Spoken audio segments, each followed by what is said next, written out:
May hinahanap akong isang lugar na dito lamang daw matatagpuan sa Hualien City, Taiwan. Ang lugar na ito ay tinatawag na Villa Verpores at dito lamang daw matatagpuan sa Siopong City, Hualien City, Taiwan. Tara, samahan niyo ako. Hi, ako nga po pala si Marlon Hilario, isang OFW rito sa Taiwan, taga Hualien City. Ito nga pala yung mapa ng Villa Verpores. Bali dito tayo mag-umpisa sa entrance, then iikutin natin lahat para makita natin yung details. At papasok na nga pala tayo sa entrance na itong Villa Verpores. Dito nga pala ay pwede kayong umarkila ng tientong o tinatawag na e-bike. And meron din silang mga bicycle kung ayaw nyong mapagod maglakad. Pero mas pinili kong maglakad kasi adventurous at nature lover ako.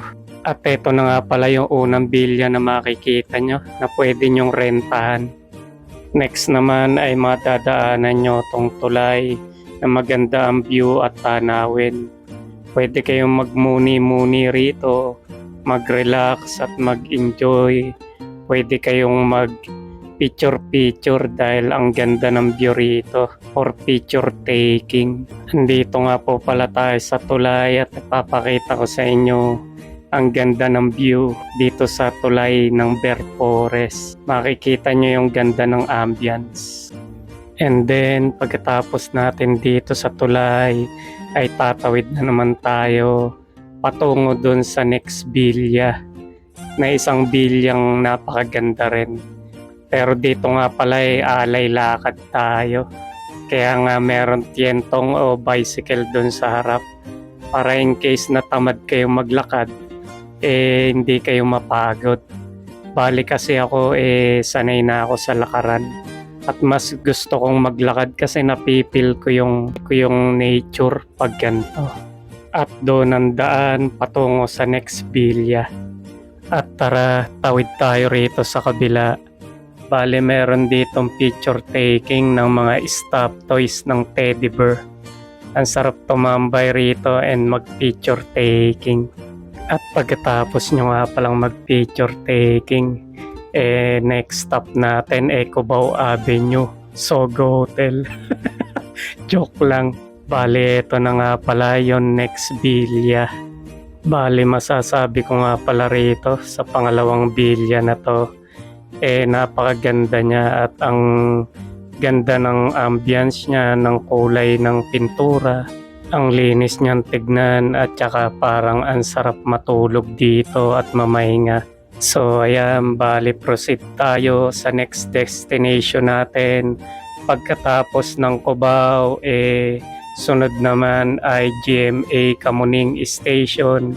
At bali dito nga pala ay meron kayong makikita na isang bilihan ng nightcha, ng milk tea, ng drinks. Ayan, pag napapagod na kayo at nauuwaw, pwede kayong bumili rito. Bali 50 NT lang ang drinks dito. Lahat-lahat na yun, nightcha, hongcha, milk tea. So ayan, bali nagbayad na tayo at sinuklian na tayo. Then dito magpapa-stamp na tayo para makapasok tayo dun sa loob at makapag-relax at makapag-CR dyan sa dulo. May CR dyan. And then pagpasok nyo rito, ayan, punta lang tayo rito sa counter nila. Then ibigay natin tong stamp. At dito natin makukuha yung binili natin kanina na hongcha. Bali hongcha yung pinili ko kasi ito yung favorite ko talaga dito sa Taiwan. Bali dito nga pala pahinga muna tayo.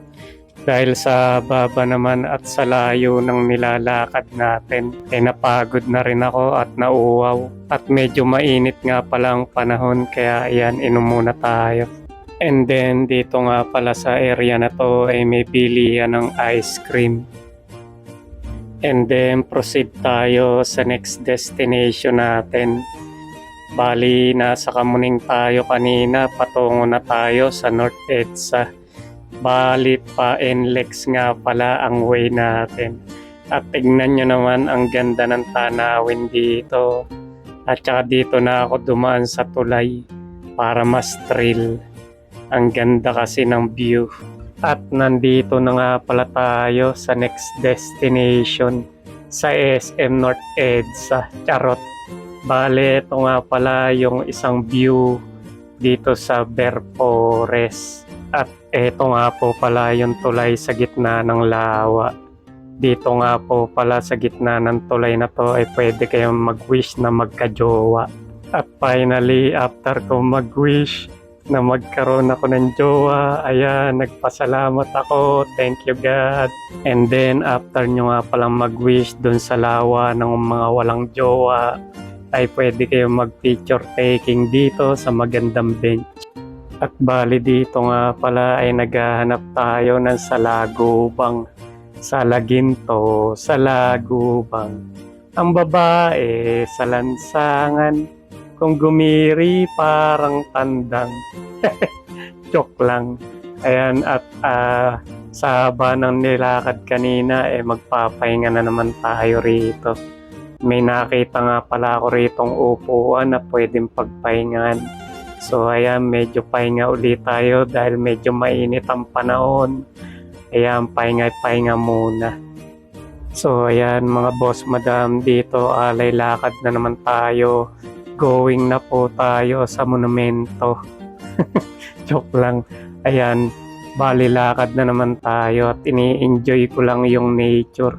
Talagang nature lover ako at tinatanggal ko lang yung homesick and then anxiety. And then dito sa part na to nag-exhibition ako para mag-aral gumawa ng cinematic. Pero ang hirap din palang gumawa ng ganun, lalo kapag solo traveler ka. Buti na lang meron akong Insta360 camera. Kaya sa mga solo traveler dyan at vlogger, ayan, I suggest Insta360 para hindi nyo na kailangan ng cameraman para mag-travel at gumawa ng isang content at vlog. And then, nandito na tayo sa pinakasikat na bilya, ang Bilya 88. Itong Bilya 88, ang isang pinakasikat na bilya dito sa Bear Forest kasi ang ganda ng ambience niya rito. At pagkatapos nga pala natin sa Bilya 88 ay pupunta na tayo sa pinaka-exciting part nitong Bear Forest. Ito yung merong ilog na lumalagaslas na tubig. Ayan, tignan nyo naman ang ganda ng view. Ang sarap lumakad dito, nakakapayapa, nakaka-relax. Ang sarap talaga ng nature. Ang ganda.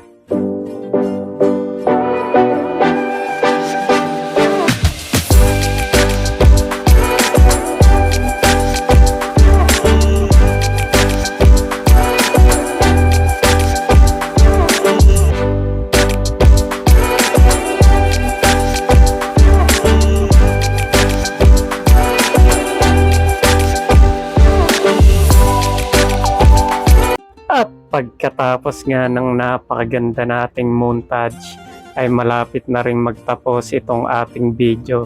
Ito na yung pinakahuling bilya dito sa Bear Forest. At ayan, lalabas na tayo ng exit. Ito, dito na ang pinaka-exit netong Bear Forest. Ayan po at maraming salamat po sa panonood. Pagtitiwala, pagtangkilik sa aking mga video at sa mga susunod pang gagawin kong mga vlogs. Kaya please support my YouTube channel, Marlon Hilario Vlog, and then my Facebook page, and then etong TikTok ko na ako si Marlon. I hope you enjoy my video. Thank you so much for watching and have a good day.